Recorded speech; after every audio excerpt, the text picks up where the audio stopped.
Hello and welcome to Palace Intrigue. I am your host, Mark Francis. In the Mail, Richard Eden told of some of the behind the scenes of Kate's absence at the Royal Ascot. Eden writes, William seemed in good spirits, though, and the attendance of Catherine's mother, Carole Middleton, as well as her sister-in-law, Alizee Thevenet, suggested there should not have been great cause for concern. Sources blamed the racecourse for the confusion, insisting that the palace had notified Ascot earlier that Catherine would not be attending. Unfortunately, an inaccurate version of the carriage list was issued in error after that notification. An insider added the correct list was then circulated. A friend of Kate's told Eden, Catherine knows she should not overdo things. She is grateful that her recovery has gone well, but things have not been plain sailing. She had a busy day at Trooping the Colour at the weekend, and if she's feeling slightly under the weather, it's better that she takes it easy. Meanwhile, William held a normal schedule on Thursday, having an outing with Kate Blanchett, that is. The Prince of Wales took his climate mission to Norwich, teaming up with actress and Earthshot Prize Council member Cate Blanchett for a visit to one of the prize's most innovative finalists. Together, the Royal and the Oscar winner toured Colourfix, a UK-based biotechnology company that's revolutionizing how clothes are dyed. Colourfix, a 2023 Earthshot Prize finalist in the category, Build a Waste-Free World uses DNA sequencing and nature's own pigments to create sustainable dyes, a solution aimed at reducing the fashion industry's heavy reliance on water and harmful chemicals. While at the company's labs, William and Blanchett were walked through the full dyeing process. They learned how scientists identify the DNA code responsible for color in plants, animals, or microbes, then translate that genetic information into engineered microbes that can grow the desired pigment through fermentation.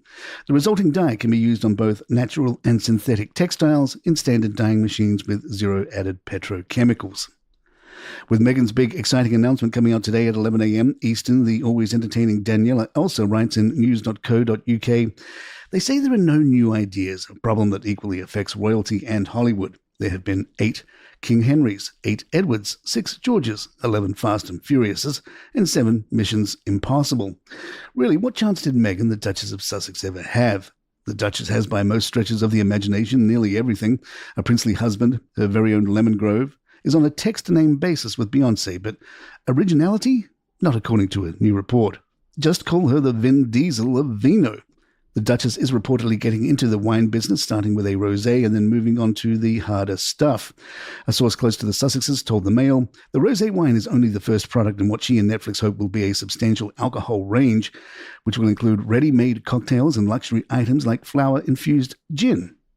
A number of stars who have already gone into the same path, Kylie Minogue, Drew Barrymore, Cameron Diaz, Sarah Jessica Parker, John Bon Jovi, Lisa Vanderpump, John Legend, and at one time Brad Pitt have all had rosés. Ryan Reynolds, Emma Watson, Idris Elba, Margot Robbie, Snoop Dogg, and Dr. Dre and Brad Pitt again all make gin. Also, Buckingham Palace sells a home brand. If Meghan ever added tequila and vodka to her offering, she would be joining George Clooney, The Rock, Kendall Jenner, a Jonas brother, Dan Aykroyd, Kate Hudson, and Pitbull. She's officially going the full Kardashian. A video posted that is guaranteed to make huge social media and regular media din. Sharing an oh-so-casual wearing Cartier to the beach snap from what looks like a professional photo shoot, tagging a $300 billion corporate behemoth for no immediately clear reason. Take that twerking video, the only conceivable point of it being shared to do some light internet breaking. Meghan, the same source told the Mail, was very pleased because it was a huge hit. She and her team count it, the video, as a win, which can only be a boost for sales. Then came a deluge from Disneyland with Meghan posting a video of 14 stills and clips edited together of her and Harry and the kids on rides, meeting Elsa from Frozen and a plate of corn dogs, shockingly devoid of anything that might bring joy.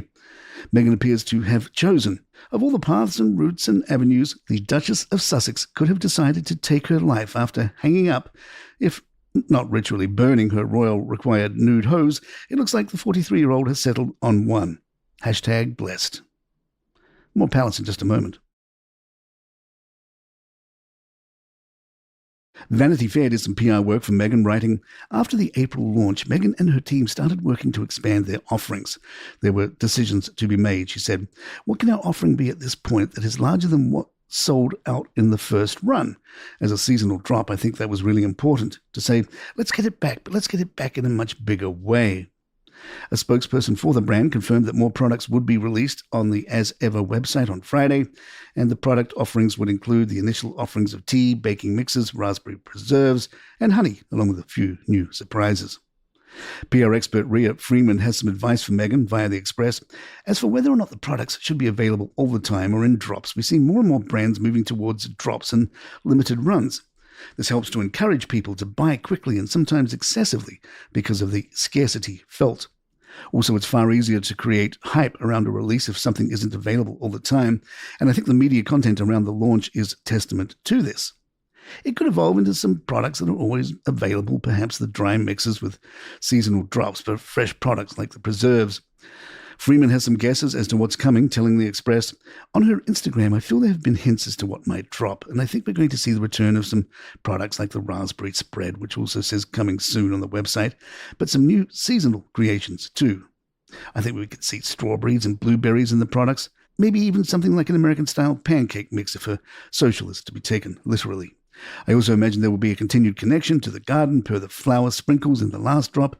A lot of her content is slanted that way. Whatever Meghan announces, we'll be here tomorrow to let you know. And there you have it. If you'd like to email us, our address is thepalaceintrigue@gmail.com. Please follow us on Spotify, Apple, or the app of your choice, and leave us a nice review if you're enjoying the show. And join us for another new show from your family here at Kelleroga Shark Media. It's called Feuds. And it takes on some of the biggest feuds happening today, like Elon and Trump and Baldoni and Lively and Taylor Swift and Kanye. And check it out wherever you get your podcast. It's called Feuds, Power, Pride, Payback. I'm Mark Francis. My thanks to John McDermott. This is Palace Intrigue and good times.